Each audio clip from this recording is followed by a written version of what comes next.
chegando. Os portugueses estão chegando. Acalme-se, Azevedo. Van Beck chegará a qualquer momento e você voltará para casa são e salvo. E com uma pequena fortuna na algibeira. Me acalmar. Como posso me acalmar? Você tem ideia do que vai acontecer comigo se os portugueses souberem que estou ao lado do inimigo? Você devia ter pensado nisso quando decidiu lucrar com a Companhia das Índias, em vez de ficar do lado dos seus patrícios. Agora é tarde. Onde eu estava com a cabeça? Que tipo de português que eu sou? Você quer mesmo saber? Do tipo traidor. Mas se servir de consolo, qualquer um com metade das suas dívidas trocaria muito fácil a pátria pelo dinheiro. Tu sabes bem das minhas dívidas, né, Simão? Oh, bom dia. Você fala como se eu gostasse de vê-lo nessa situação. Eu tenho fé que a partir de hoje você começa a acertar as suas finanças. Depois é uma questão de tempo para me pagar os 15 mil florins. Não foi apenas pelas dívidas que me meti nessa embrulhada com os holandeses. Na verdade, eu achava que os portugueses jamais seriam capazes de vencer essa luta. Agora vejo que os holandeses é que não conseguirão vencê-la. Eles estão chegando. Os portugueses estão chegando. Não há o que temer, meu caro. Suas preces foram ouvidas.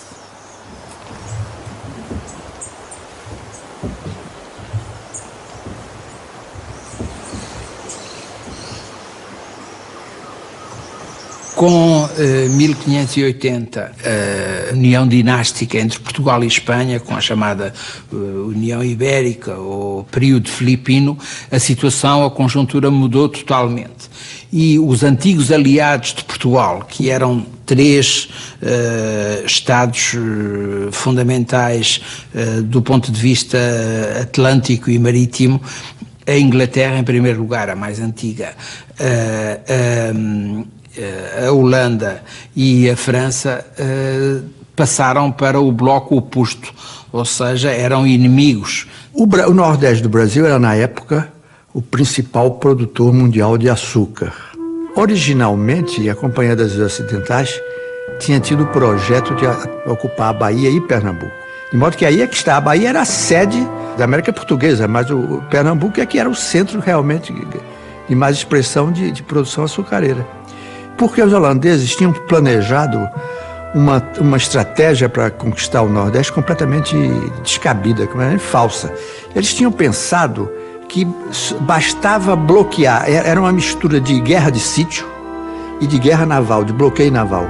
Porque nisso era que a Holanda era forte e experiente na Europa. Eles tomaram Olinda, tomaram Recife e não aconteceu nada. Eles ficaram sitiados no Recife durante 2 anos sem se mexerem dali.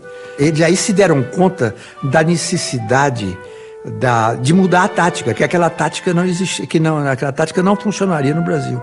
Estabelecidos no Recife, eles também começaram a negociar com os senhores de engenho de toda a área do que é hoje a cidade do Recife. Esses senhores de engenho todos faziam o seguinte negócio com eles. Eles entravam num acordo com os holandeses pelo qual seus engenhos não seriam atacados, em troca do pagamento de um resgate em açúcar. A certa altura, os grandes senhores de engenho que não fugiram para a Bahia se aliaram aos holandeses. Isso foi um fenômeno mais geral, para que não fossem saqueados, né? E os holandeses ofereciam também garantias, acenavam com crédito fácil, acenavam com tolerância religiosa em relação ao catolicismo. Há um colaboracionismo geral a partir daí.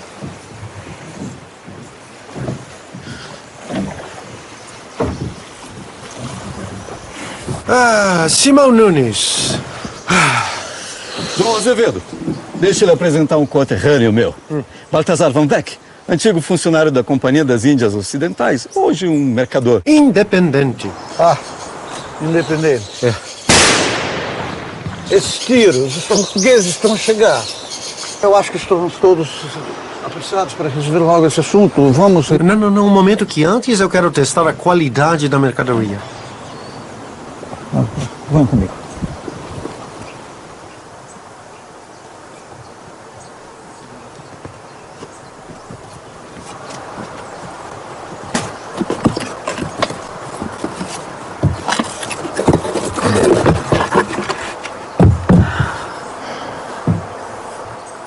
Então, que tal?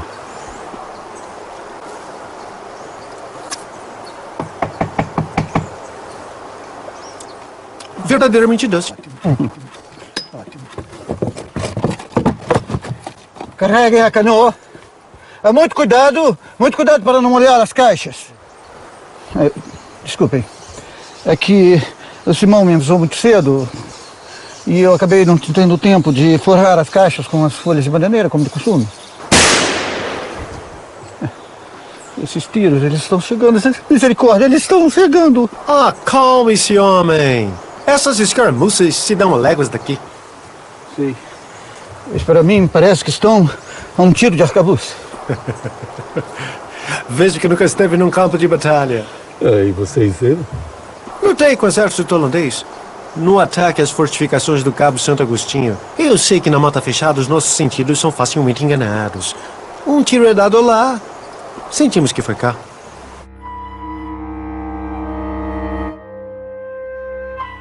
Calabar ensinou aos holandeses a chamada Guerra Volante, ou Guerra Brasílica, que era, na verdade, uma guerra de assalto, uma guerra de guerrilha.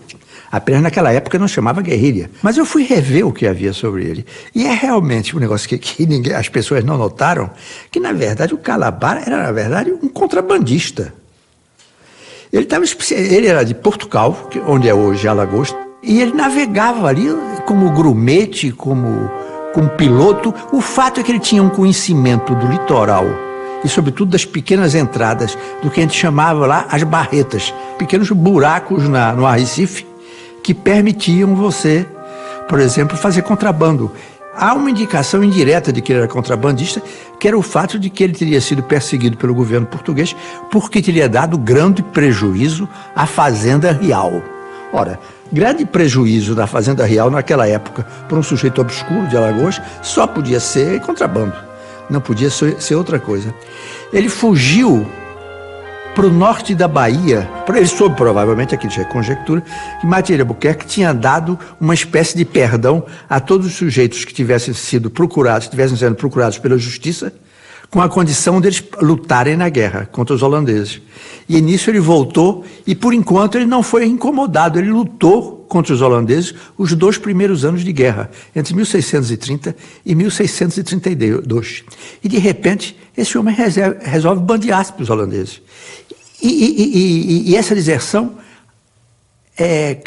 coincide exatamente com o começo da guerra do uso de guerrilha contra os lusos brasileiros. Mas as fontes holandesas não vão também admitir que um camarada lá do interior, que era mestiço, provavelmente de branco e de africano, tivesse ensinado tática para os holandeses. Eles não iam admitir uma coisa dessa. De modo que eles diziam, não, Calabar ensinou aqui os lugares mais fracos do litoral. Bom, mas quando Calabar foi preso e executado pelos portugueses e pelos brasileiros, ele ainda faltava 2 anos para reconquistar todo o sul de Pernambuco, Alagoas, e levar o domínio holandês até o São Francisco. Isso só foi feito por Nassau, que quando chegou em janeiro de 1637, como governador do Brasil holandês, a primeira coisa que ele fez foi reunir um exército e atacar os restos do exército luso-brasileiro e espanhol que estavam em Portugal, exatamente, onde Calabar também foi executado. E então o exército luso-brasileiro foi caçado por Nassau, foi empurrado por Nassau para o sul do São Francisco. Então Nassau resolveu fazer um Brasil holandês que ele governava entre o São Francisco e o Ceará.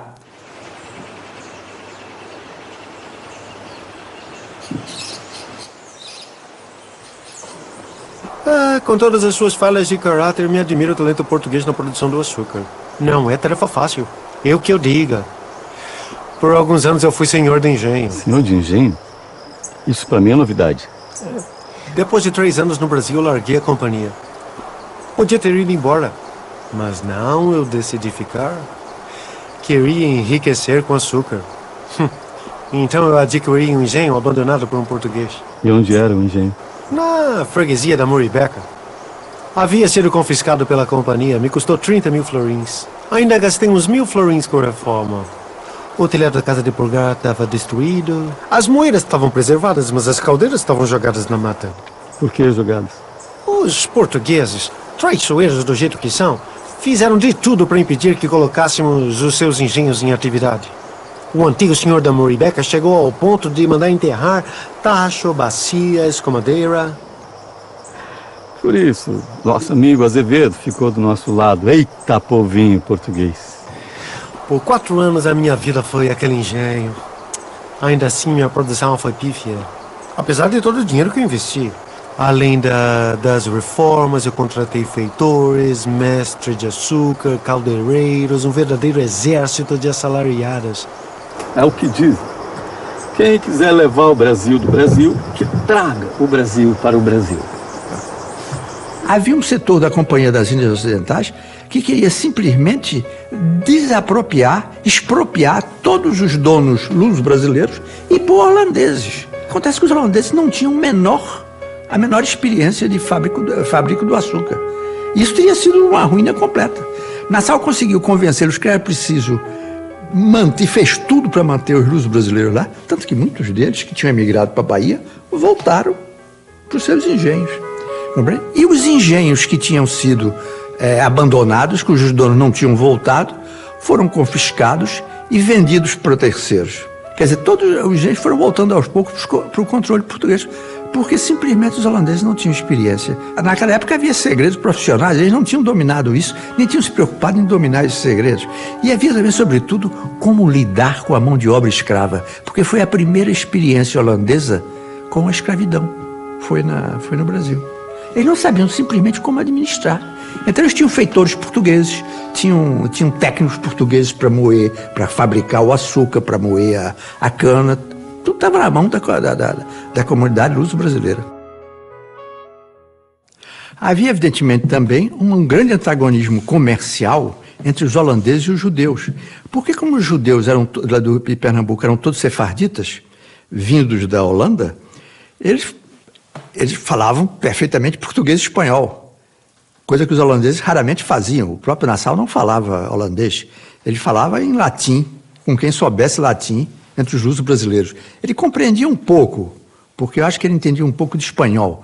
De modo que os judeus se tornaram os intermediários necessários para o comércio entre os luso-brasileiros e os holandeses. E, evidentemente, houve uma afluência enorme de judeus sefarditas para Pernambuco, a ponto da comunidade holandesa protestar junto a Nassau. Então o que fez Nassau? Nassau empurrava com a barriga. Chegavam os judeus e se queixavam da perseguição, mas Nassau ia levando. Ele ouvia, entrava por um ouvido e saía pelo outro. Mas a grande pressão que Nassau sofreu da parte dos holandeses foi do clero calvinista, porque o clero calvinista chegou em Pernambuco com a ilusão de converter os índios ao calvinismo. E, evidentemente, não conseguiram. Isso os documentos holandeses dizem claramente, e eles confessam, nós não estamos conseguindo pregar a palavra de Cristo, nem a autêntica palavra de Cristo, nem aos escravos, nem aos índios, nem aos luso-brasileiros, que preferiam que seus filhos ficassem em casa estudando português com a aprender holandês. Então, houve por parte da comunidade luso-brasileira uma contração com tudo que fosse holandês. O pouco que me restou, investi na escravaria. 50 negras. E o meu feitor ainda achava pouco. Queria que eu comprasse 70. Devias ter ouvido o teu feitor. O serviço do engenho é muito pesado. Sem escravo, não há açúcar. Negros causaram mais prejuízos do que lucros. É impossível conseguir a sua obediência. Isso porque a companhia insiste em trazer para o Brasil os negros de Arda, que são um pouco cabeçudos e difíceis de se adaptar ao trabalho. Os da Guiné são um pouco melhores. São limpinhos, inteligentes, especialmente as mulheres, que são muito boas para o trabalho doméstico. Agora, os melhores mesmo são os da Angola. Os da Angola são caros, mas o investimento vale a pena. Eles são muito bons para os serviços mecânicos. E os mulatos, o que você acha?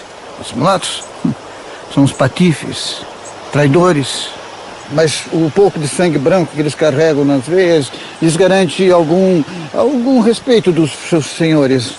Inferno dos negros, purgatório dos brancos, Paraíso dos mulatos. Este é o Brasil. Este é o Brasil.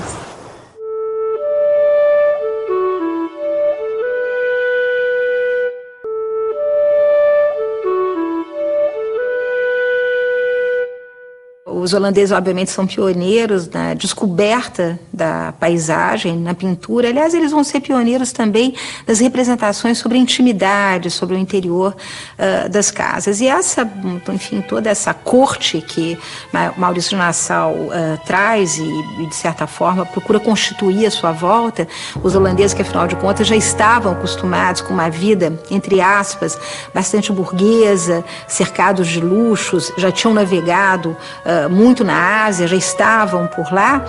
Maurício de Nassau, obviamente, traz esse grupo todo, nós poderíamos chamar intelectual, com pintores, com naturalistas, com astrônomos, né? Justamente para tentar descrever essa paisagem inteiramente nova para aqueles que haviam ficado do outro lado do Atlântico.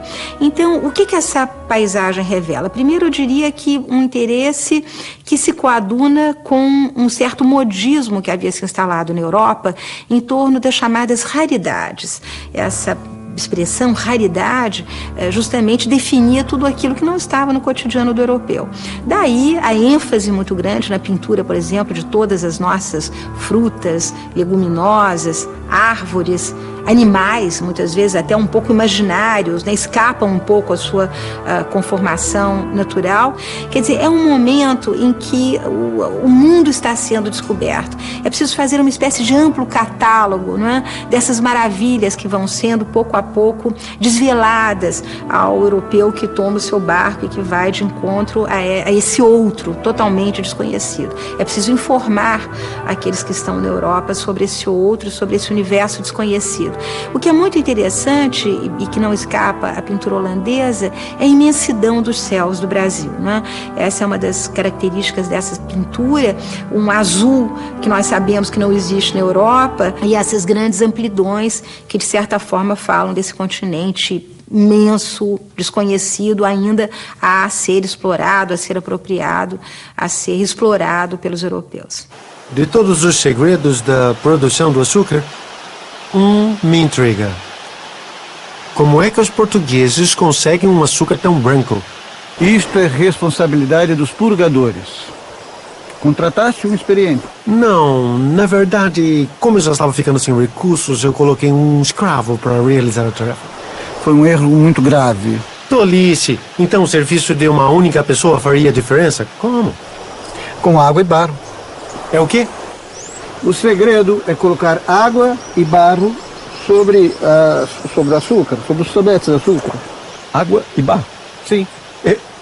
Quem que inventou isso? Foi uma galinha. Uma galinha? Sim, uma galinha, é o que dizem. Isso foi na Ilha da Madeira, aí pelos idos dos 1500. O açúcar sempre foi escuro, mas até que um dia uma galinha subiu sobre a produção de açúcar com os pezinhos sujos de barro, um pouco úmidos. E quando saiu, deixou umas pegadas branquinhas. Este é o segredo. Qualquer purgador saberia disso. Se não tivesses economizado, terias açúcar branco. Os portugueses transformaram o primeiro encontro deles com os holandeses, na verdade, numa macro-guerrilha. Eles se emboscaram por trás de um tabocal. O tabocal era cana-brava, alta. Você podia, muito mais alta do que um homem, eles podiam se emboscar. Os holandeses vieram pela planície. Quando foram atravessar o rio Tapacurá, se defrontaram na margem do rio com um grupo pequeno de guerrilheiros luso-brasileiros. Pensavam que eram só aqueles. Na verdade, eles tinham sido mandados para atraí-los para a armadilha, porque o grosso da tropa luso-brasileira estava no Tabocal e, sobretudo, na colina lá no alto.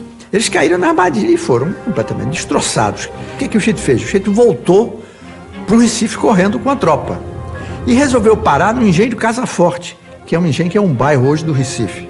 E aí foi sitiado pelo exército que tinha acabado de derrotá-lo em Tabocas. E aí eles estiveram dentro da casa grande do engenho, no pátio do engenho e na casa de moagem, na casa de fabrico de açúcar, eles tiveram uma escaramuça violenta que morreu gente que não acabou mais. Inclusive uma boa quantidade de índios que estavam lutando a favor dos holandeses. Então os holandeses recuaram para o Recife. E o Brasil holandês ficou praticamente reduzido a uns poucos barcos entre 1649 até a capitulação final em janeiro de 1654. Ouviste? Ainda acha que estão às léguas daqui? Calma, Azevedo, calma. Em breve estaremos sãos e salvos. Vamos. Passa logo os 8.000 florins. Mas como é covarde o português, eu já disse que essas tropas...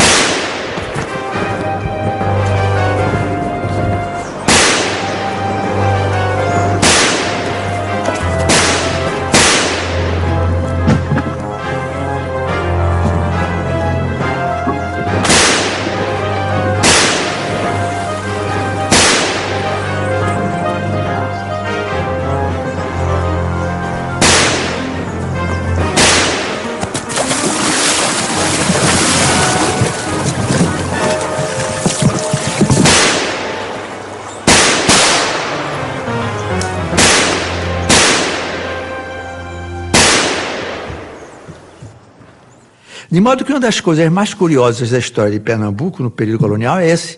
Quer dizer, nós chegamos à independência, para o período da independência, cantando as loas da ocupação holandesa. Mas, na verdade, as classes dominantes, as classes dirigentes luso-brasileiras do período holandês se fecharam culturalmente a tudo que fosse holandês. Primeiro, porque eram sujeitos procedentes de uma fé herética, como era o calvinismo, de uma língua estranhíssima e incompreensível, e de uma república, porque é preciso entender que na época havia o príncipe de Orange, claro, mas o príncipe de Orange era apenas um capitão, geral e um almirante geral dos Países Baixos, mas a Holanda era uma república na época. Quer dizer, todo mundo se retirou para seus engenhos, ali você continuou como a viver nos velhos tempos, mas você tinha com o Recife, que era a sede da heresia, você tinha, e do domínio estrangeiro, você tinha o mínimo de contactos possível.